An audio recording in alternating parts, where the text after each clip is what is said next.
தென்மேற்கு பருவமழை தீவிரமடைந்து வரும் நிலையில் கேரளா, கர்நாடகா, மகாராஷ்டிரா மாநிலங்களுக்கு அதி கனமழைக்கான ரெட் அலர்ட் எச்சரிக்கை விடுக்கப்பட்டுள்ளது.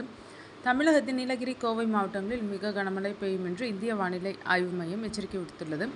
தென்மேற்கு பருவமழை தொடங்கிய முதல் நாளிலேயே மும்பையில் 107 ஆண்டுகளில் இல்லாத அளவுக்கு அதி கனமழை பெய்துள்ளது. இதற்கு முன்னர் 1918இல் பருவமழை தொடங்கிய முதல் நாளில் அதிக கனமழை பெய்திருந்தது. 107 ஆண்டுகளுக்கு பிறகு பருவமழை தொடங்கிய நாளில் மும்பையில் அதிக அளவு மழை பெய்துள்ளது. மும்பை கொலபாவில் 29.5 சென்டிமீட்டர் மழை. இது 1918இல் 27.9 சென்டிமீட்டர் மழை பதிவாகியிருந்தது. கேரளாவில் தென்மேற்கு பருவமழை வழக்கமாக ஜூன் 1ஆம் தேதி தொடங்கும். ஆனால் இந்த ஆண்டு ஒரு வாரம் முன்பாக கடந்த 24ஆம் தேதியே தொடங்கியது.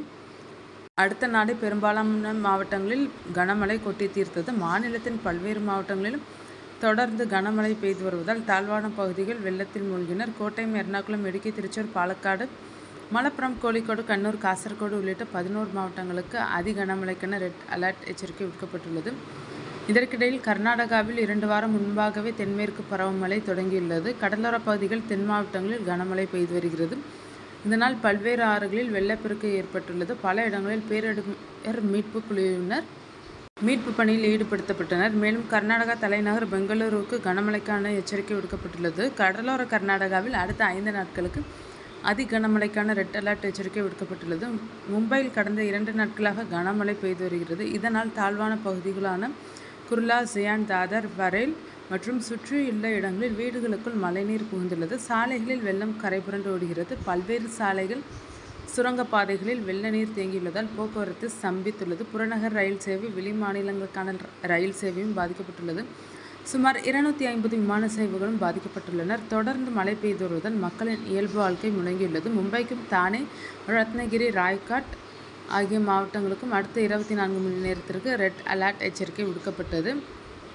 சென்னை வானிலை ஆய்வு மையம் கூறுகையில், மத்திய மேற்கு மற்றும் அதை ஒட்டிய வடக்கு வங்கக்கடல் பகுதிகளில் காற்றழுத்த தாழ்வு பகுதி இன்று உருவாக வாய்ப்புள்ளது.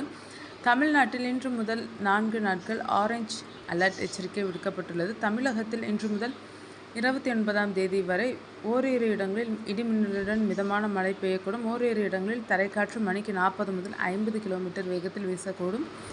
மே 30 ஜூன் 1ஆம் தேதி வரை ஓரிரு இடங்களில் லேசான மழை பெய்ய வாய்ப்புள்ளது. அதேபோல் 29ஆம் தேதி கோவை மற்றும் திருநெல்வேலி மாவட்ட மலைப்பகுதிகள், நீலகிரி, தென்காசி, கன்னியாகுமரி மாவட்டங்களில் ஓரிரு இடங்களில் கன முதல் மிக கனமழை பெய்யும். திருப்பூர், தேனி, திண்டுக்கல் மாவட்டங்களில் ஓரிரு இடங்களில் கனமழையும் பெய்ய வாய்ப்புள்ளது. சென்னை மற்றும் புறநகர் பகுதிகளில் வானம் ஓரளவு மேகமூட்டத்துடன் காணப்படும். நகரின் ஒரு சில பகுதிகளில் லேசான மழை பெய்ய வாய்ப்புள்ளது. கேரளாவில் தொடரும் மழை. கோழிக்கோடு, கண்ணூர், வயநாடு மாவட்டங்களுக்கு ரெட் அலர்ட் எச்சரிக்கை விடுக்கப்பட்டுள்ளது. காற்றுடன் கூடிய மழை பெய்து வருவதால் மரங்கள் வேரோடு சாய்ந்து வீடுகளுக்கு மேலே விழுந்து பலத்த சேதத்தை ஏற்படுத்தி வருகிறது. இதனால் பொதுமக்கள் மிகுந்த சிரமத்திற்கு உள்ளாகி உள்ளனர். எதிர்வரும் 5 நாட்களுக்கு மழை தொடரும் என்று வானிலை ஆய்வு மையம் கூறியுள்ளது. கேரளாவில் தென்மேற்கு பருவமழை முன்னதாகவே துவங்கிய நிலையில் யாரும் எதிர்பாராத விதமாக மணிக்கு 60 கிலோமீட்டர் வரை வேகத்தில் சுழல் அடிக்கும் காற்றுடன் கூடிய மழை பெய்து வருவதால் பல இடங்களில் மரங்கள் வீடுகளின் மேலும் சாலைகளிலும் விழுந்து பலத்த சேதத்தை ஏற்படுத்தி வருகிறது. திருச்சூர் மாவட்டத்தில் பல இடங்களில் மரங்கள் வேரோடு சாய்ந்து வீடுகளுக்கு மேலே விழுந்ததால் வீட்டில் இருந்தவர்கள் காயமடைந்தனர். மரங்கள் வேரோடு சாய்ந்து விழுவதால் சாலை போக்குவரத்து, ரயில் போக்குவரத்தும் பாதிக்கப்பட்டு வருகிறது. 3 நாளில் அதிக மழைப்பொழிவு காரணமாக கேரளாவில் மலையோர மாவட்டங்களில் பாதுகாப்பில்லாமல் வசிக்கக்கூடிய மக்களுக்கும் நிவாரண முகாம்கள் திறக்கப்பட்டு ஆங்காங்கே தங்க வைக்கப்பட்டுள்ளனர். மழை பாதிப்புகளை கண்டறிந்து உடனடியாக சீர் செய்யும் விதத்தில் மாவட்ட நிர்வாகங்கள் சார்பில் பல்வேறு முன்னெச்சரிக்கை நடவடிக்கைகளும் எடுக்கப்பட்டு வருகிறது.